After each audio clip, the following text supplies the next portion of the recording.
میرے شیخ رحمۃ اللہ علیہ فرمایا کرتے تھے کہ اللہ کی راہ میں اگر گن گن کے دو گے تو اللہ بھی گن گن کے تمہیں دے گا، اور اللہ کی راہ میں بن گنے دو گے یعنی بے حساب دو گے تو اللہ بھی بے حساب ہی تمہیں دے گا۔ تو بالکل یہ بات بجا ہے، میں نے اس کا تجربہ کیا ہے اور تجربے والوں سے بھی ملا ہوں۔ واقعی اللہ کی راہ میں اگر بے حساب دیا جائے تو اللہ کے خزانوں سے بھی بے حساب آتا ہے، اور جو حساب کر کے دیتے ہیں کہ اتنے بنتے ہیں اور اس میں بڑی جزیات کلیات نکالنے کی کوشش کرتے ہیں کہ کہیں زیادہ نہ چلا جائے، تو ان کو پھر آتا بھی ویسے ہی ہے۔ یہ ایک بات۔ دوسری بات، یہ تو ان کی بات ہے نا جو اللہ کی راہ میں دیتے ہیں، چلو بغیر حساب کے جو دیتے ہیں ان کا تو اعلیٰ مقام ہے، اور جو حساب کر کے دیتے ہیں چلو دیتے تو ہیں نا، لیکن کچھ ایسے کنجوس بخیل قسم کے لوگ ہیں جنہوں نے دینا لینا کچھ نہیں ہوتا، مسئلے پوچھنے کی بارش کر دیتے ہیں، وہ کہ جی کس کو دوں، کیسے دوں، کیا دوں، کتنے دوں، اور کون اس کا مستحق ہے۔ ان کو مستحق بھی غیر مستحق نظر آتے ہیں کیونکہ دینا جو نہیں ہوتا۔ اتنے کنجوس اور مکھی چوس کہ مری جوں جو ہے اس کو بھی نہیں دیتے کسی کو۔ تو میں چونکہ اللہ تبارک و تعالیٰ نے بخیل لوگوں کی قرآن پاک میں اور احادیث میں رسول اللہ صلی اللہ علیہ وسلم نے ان کی بڑی مذمت فرمائی ہے، ان کے لیے بڑے عذاب کی خوشخبری دی ہے جو بخل کرتے ہیں اور جو اللہ کی راہ میں دینے سے کتراتے ہیں اور بار بار پوچھیں گے کہ کسی طریقے سے علامہ صاحب یہ کہہ دیں کہ یار تو نہ ہی دے تو بہتر ہے، تیرے اوپر زکوٰۃ نہیں لگتی، تیرے اوپر فطرانہ نہیں لگتا، تیرے اوپر صدقہ نہیں لگتا۔ وہ اسی انتظار میں ہوتے ہیں کہ علامہ صاحب سے کہلوا دیں تاکہ ہمارے لیے سند ہو جائے گی، جو فلاں نے کہا جا جی نہیں تمہارے اوپر نہیں لگتا، تو پھر کس کے اوپر لگتا ہے؟ غریب کے اوپر زکوٰۃ لگتی ہے، فطرانہ غریب کے اوپر لگتا ہے، اور امیر جو ہیں وہ اپنی دولت کو سنبھالتے پھریں۔ ایسی دولت کا کیا کرنا جو دنیا میں بھی آپ کے لیے پریشانی کا سبب ہو اور آخرت میں تو ہو ہی ہو۔ تو ایسے ہی میں ایک بخیل آدمی کا جو اللہ کی راہ میں نہ صرف کہ دیتا نہیں تھا، دینے کا سوچتا ہی نہیں تھا کہ میں کچھ اللہ کی راہ میں دوں۔ دہلی شہر آج بھی ہم جانتے ہیں، جس کو عام طور پر دلی کہہ دیتے ہیں، وہاں کا ایک واقعہ ہے کہ ایک شخص اپنی دولت کو بڑی سنبھال کے رکھتا تھا، کسی کو دینا گوارا نہیں کرتا تھا، اللہ کی راہ میں دینا تو درکنار، پوچھنا ہی گوارا نہیں کرتا تھا کہ میں اللہ کی راہ میں کچھ دے دوں۔ تو جب اس کی زندگی کا یہ شیوا بن گیا کہ اللہ کی راہ میں دینا اس نے ایک جرم سمجھ لیا، ایک عذاب سمجھ لیا، بالآخر موت تو امیروں کی بھی آ جاتی ہے۔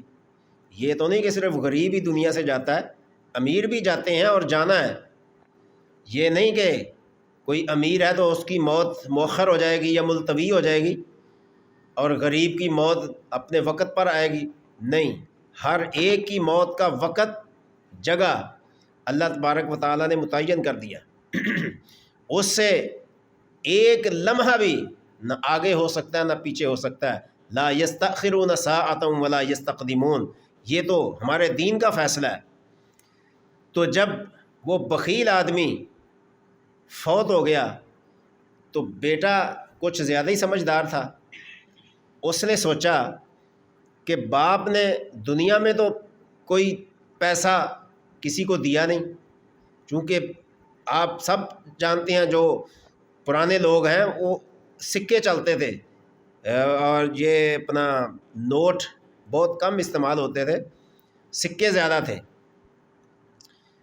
تو بیٹا سمجھدار تھا، اس نے کہا ابا نے دنیا میں تو کبھی دیا نہیں کسی کو، چلو ایک اشرفیوں کی تھیلی بھر کے اس کی قبر کے ساتھ وہ رکھ دیتا ہوں قبر میں، چلو ساتھ لے جائے، ہو سکتا ہے کہ آخرت میں اس کو فائدہ ہو جائے، جو کہ لغو سوچ ہے۔ یہ جس دولت کو اس نے دنیا میں نیک کاموں میں استعمال نہیں کیا تو قبر میں کیا استعمال کرے گا؟ اب قبر تو اس کو کچھ اور استعمال کروائے گی، مزہ چکھائے گی۔ تو جب وہ اشرفیوں کی تھیلی اس کے ساتھ قبر میں رکھ دی، دفن کر کے واپس آ گئے۔ 1-2 دن گزرے تو بیٹے نے سوچا کہ میں نے کیا حماقت کر دی ہے کہ اشرفیوں کی تھیلی باپ کی میت کے ساتھ قبر میں رکھ دی ہے۔ کیا باپ قبر میں اس کو کسی بینک میں جمع کروائے گا؟ یہ کیسے میں نے بے وقوفی کر دی؟ وہی تھیلی میرے پاس ہوتی تو میں اس کو استعمال کرتا، میرے کام آتی، میرے اس سے کئی کام ہو جاتے۔ اس نے آنن فانن جو ہے نا یہ سوچا اور کہنے لگا کہ اب کون سی وہ تھیلی کہیں چلی گئی ہوگی، قبر میں پڑی ہوگی نا، چلتے ہیں قبر کھود کے اس کو نکال لیتے ہیں۔ چنانچہ ایک گورکن کو ساتھ لیا، قبر کھودنے والے کو، اور لائٹ وغیرہ کا انتظام کیا جو اس وقت کے حساب سے دیے وغیرہ ہوتے تھے۔ قبرستان پہنچ گئے، جا کر قبر کو کھودنا شروع کر دیا۔ جب قبر کو کھودا گیا تو کیا دیکھتا ہے سامعین، یہ بات نہایت غور و خوض اور فکر مندی کے ساتھ سننے والی ہے کہ جیسے ہی قبر کو کھودا، باپ کا چہرہ اس کے سامنے آیا۔ ابھی 2-3 دن گزرے ہیں اس کو قبر میں، تو کیا دیکھتا ہے کہ اشرفیاں جو اس نے تھیلی رکھی تھی ان میں سے کچھ اشرفیاں اس کے پیشانی پہ چپکی ہوئی ہیں، کچھ اس کی ناک پہ چپکی ہیں، کچھ اس کے ہونٹوں پہ، کچھ چہرے پہ، کچھ کندھوں پہ، کچھ پیٹ کے اوپر۔ یہ ماجرا جب اس نے یکدم دیکھا تو پہلے تو بڑا خوش ہوا، کہتا واہ واہ واہ، پہلے تو یہ اپنے ساتھ رکھتا تھا، قبر میں آ کے اس کو اپنے جسم کے ساتھ چپکا لیا۔ اس کو نہیں اندازہ تھا یہ کہ قبر کا حال کیا ہوتا ہے اور زندگی کا حال کیا ہوتا ہے۔ اس نے سمجھا تھا شاید جیسے زندگی میں انسان رہتا ہے ایسے ہی قبر میں رہتا ہے، قبر میں کون سی تبدیلی آ جاتی ہے۔ تو وہ بڑے ہوشیاری کے ساتھ اس نے سوچا کہ میں یہ جو پیشانی کے اوپر کوئی اشرفی لگی ہوئی ہے نا، اس کو میں اتارنے کی کوشش کرتا ہوں، اور ایک ایک کر کے میں ساری اتار کے تھیلی میں ڈال کے لے جاتا ہوں گھر میں۔ کہتے ہیں کہ جیسے ہی اس نے اس پیشانی پہ جو ایک اشرفی چپکی ہوئی تھی اس کو ہاتھ لگایا، نعوذ باللہ استغفر اللہ، اللہ تبارک و تعالی ہر انسان کی ایسے عذاب سے حفاظت فرمائے کہ جیسے ہی اس نے ہاتھ لگایا اس کو وہ آگ کی اور تپش کی شدت محسوس ہوئی کہ اس کو انگلی ہٹانا مشکل ہو گیا۔ اللہ تبارک و تعالی ہر مسلمان کی حفاظت فرمائے۔ جیسے ہی اس نے انگلی کو اس اشرفی سے ہٹایا، پیچھے کیا، پھر آنن فانن انہوں نے قبر پہ ڈالی مٹی اور نکلنے کی چلے گئے۔ اب جو اس کی 2 انگلیوں سے اس نے جو اشرفی کو پکڑا تھا، اب ان کے اندر عذاب کی وہ شدت، تپش کی وہ شدت، تکلیف کی وہ شدت کہ انسان اس کا اندازہ نہیں کر سکتا۔ ایک تو دنیا کی تکلیف ہوتی ہے، کہیں چوٹ لگ جائے، خدا نخواستہ کوئی جسم کا حصہ جل جائے، کوئی بخار یا سر درد یا کوئی اور بیماری آ جائے، اللہ تعالیٰ ان بیماریوں سے بھی بچائے۔ لیکن وہ جو بیماری لگی اس کی تو تکلیف کم ہونے کا نام نہیں لے رہی۔ کبھی کسی سے دوائی، کبھی کسی حکیم کے پاس، کبھی کسی طبیب کے پاس، کبھی کسی ڈاکٹر کے پاس، لیکن یہ حکیمی اور ڈاکٹری مسئلہ ہو تو کچھ آرام آئے۔ بالآخر ایک شخص نے کہا کہ تم نے بڑے بڑے ڈاکٹر اور حکیموں کو دیکھ لیا، تمہاری یہ تکلیف کم ہونے والی نہیں ہے، جاؤ شاہ عبدالعزیز محدث دہلوی رحمۃ اللہ علیہ، جاؤ وہ زندہ ہیں، ان سے جا کر دم کرواؤ، ان سے جا کر اس کے اوپر کچھ کلام پڑھا کے پھونک مرواؤ تاکہ تمہارے اس عذاب میں افاقہ ہو سکے۔ وہ جلدی سے گیا شاہ عبدالعزیز محدث دہلوی رحمۃ اللہ علیہ کے پاس۔ شاہ صاحب کا کیا تعارف کرواؤں میں شاہ عبدالعزیز محدث دہلوی کیا شخصیت تھی۔ اہل علم لوگ جانتے ہیں شاہ عبدالعزیز محدث دہلوی کون ہے۔ تو جب شاہ صاحب کے پاس یہ گیا، جا کر اس نے کہا جی میرے انگلی پہ پھوڑا نکل آیا ہے، یہاں کوئی پھنسی نکل آئی ہے، مجھے بڑی تکلیف ہے، تو آپ اس پر دم کر دیجئے۔ آج تو بہت سارے لوگ ویسے ہی دم کے منکر ہیں نا، کہ وہ کہتے ہیں کہ جی یہ کلام میں شفا کیسے آ جاتی ہے، یہ ایک الگ بات ہے، پھر کبھی صحیح۔ تو اس نے کہا حقیقت نہیں بتائی، صرف یہ کہا کہ انگلی پہ پھوڑا دانہ پھنسی نکل آئی ہے، اس پر دم کر دیں۔ شاہ صاحب نے ایک دفعہ دم کیا، فرمایا کچھ فرق پڑا؟ کہتا جی نہیں۔ دوسری دفعہ کیا، پوچھا کچھ افاقہ ہوا؟ کہتا نہیں۔ تیسری دفعہ پھونک ماری، کچھ محسوس ہوا، کم ہوئی تکلیف؟ کہتا نہیں۔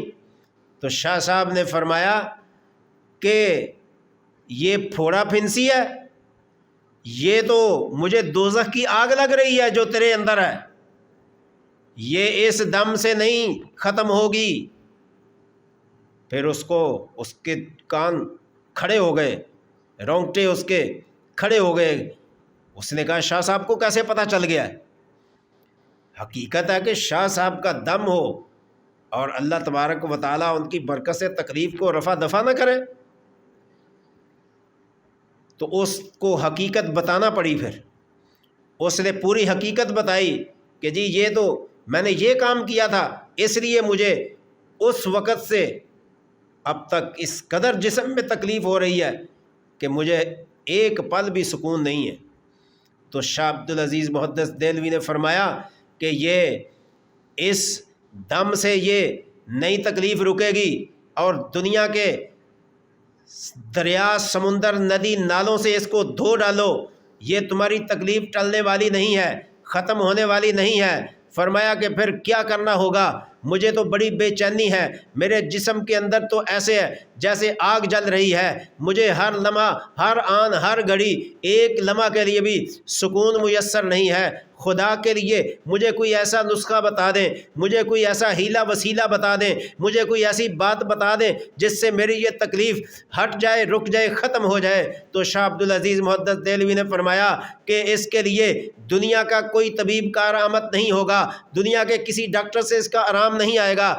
جا جلدی کر مسجد میں چلا جا، پہلے وضو کر، وضو کرنے کے بعد 2 رکعت نماز نفل پڑھ، نفل پڑھنے کے بعد بارگاہ الہی کے سامنے ہاتھوں کو پھیلا دے اور رو رو کر اس عذاب سے نجات کی دعا کر، رو رو کر اپنے گناہ کی معافی مانگ، رو رو کر اپنے اس گناہ کی تلافی کر، بارگاہ الہی میں اس اپنے گناہ کو پیش کر کے، اقرار کر کے اس کی معافی مانگ۔ پھر آنکھوں سے جو پانی نکلے وہ اس کے اوپر مل لینا، اس پانی کے سوا تیرا عذاب کوئی پانی ہٹا نہیں سکتا۔ چنانچہ دہلی شہر میں جا کر پوچھو کہ اس شخص نے، اس کو مسجد میں آنا پڑا، وضو کیا، نفل پڑھے، اس کے بعد اپنے گناہ کا اقرار کر کے معافی مانگ کر جب آنکھوں سے نکلا ہوا پانی اس نے لگایا اور ادھر بارگاہ الہی سے دعا مانگی، معافی مانگی، اللہ تبارک و تعالیٰ نے اس کو شفا دی اور اس کو کچھ سکون ملا۔ تو سامعین، آج لوگ پوچھنے والے تو بہت ہیں، لیکن پوچھنے کے مطابق اپنے مال کو خرچ نہیں کرتے، مال اپنا سنبھال کر رکھتے ہیں۔ ان لوگوں سے کہنا چاہتا ہوں جو اپنے مال کو دینی کاموں سے دور رکھ کر، مدرسوں سے دور رکھ کر کسی بیوہ، یتیم، مسکین کی جو ہے خدمت اور اس کا آسرا بننے کی بجائے اپنے مال کو سنبھال کر رکھتے ہیں، ان کو اس کا حساب دینا ہوگا۔ اور یہاں میں یہ بھی کہہ دیتا ہوں کہ حکومت کی طرف سے مختلف قسم کے جو پروگرام نکلتے ہیں کہ جس سے وہ غریبوں کی مدد کرتی ہے حکومت، تو اس مدد کو لینے کے لیے غریبوں کا تو حق ہے کہ اس مدد کو وصول کریں۔ اس میں بہت سارے امیر لوگ بھی جن کا 2 وقت کا کھانا پکتا ہے اور آسانی سے ان کا مہینہ نکلتا ہے، اور اللہ تبارک و تعالیٰ نے ان کو کچھ آسانی دی ہے، لیکن اس کے باوجود وہ غریبوں کا حق لینے کی کوشش کرتے ہیں۔ اور بجائے غریبوں کے اور مستحقین کے زیادہ تر غیر مستحق لوگ جو ہیں وہ اس پروگرام میں آ جاتے ہیں۔ آج کل جیسے حکومت ماہانہ 14,000 12,000 روپیہ غریبوں کو دے رہی ہے، تو خدا کے لیے جن کو اللہ تبارک و تعالیٰ نے اپنے گھر میں دیا، جو محنت مزدوری کرتے ہیں، کما لیتے ہیں، اپنا مہینہ نکال لیتے ہیں، وہ اس پروگرام پہ آ کر وہ کیوں پیسے لیتے ہیں؟ یہ ان غریبوں کو لینے دو جن بیچاروں کا کوئی کمانے والا نہیں ہے، جن کا کوئی آسرا نہیں ہے، جن کا کوئی سہارا نہیں ہے، جن کو کوئی پوچھنے والا نہیں ہے۔ بلکہ تمہیں تو چاہیے ایسے لوگ اگر ہیں اور ان کو اس پروگرام کا پتہ نہیں ہے کہ کیسے یہ پیسے لیے جاتے ہیں، تو ان کے ہمدرد بنو، ان کی جو ہے مدد کرو، ان کو راستہ بتاؤ، ان کو لے کے آؤ جہاں پر یہ دفاتر ہیں، وہاں ان کے نام درج کراؤ، ان کے پیسے لگواؤ، انشاءاللہ تمہیں اللہ تبارک و تعالیٰ اس کا اجر دے گا۔ تو ایسے ہی جو مستحقین ہیں ان تک مدد کو پہنچنے دو، تاکہ ان غریبوں کے گھر کا چولہا بھی جو ہے وہ جل سکے، اور جن کے پہلے چولہے جل رہے ہیں وہ بھی یہ پیسے لینے کے لیے اپنے آپ کو مستحق بنا لیتے ہیں۔ تو خدا کے لیے اس پر غور کرنے کی ضرورت ہے۔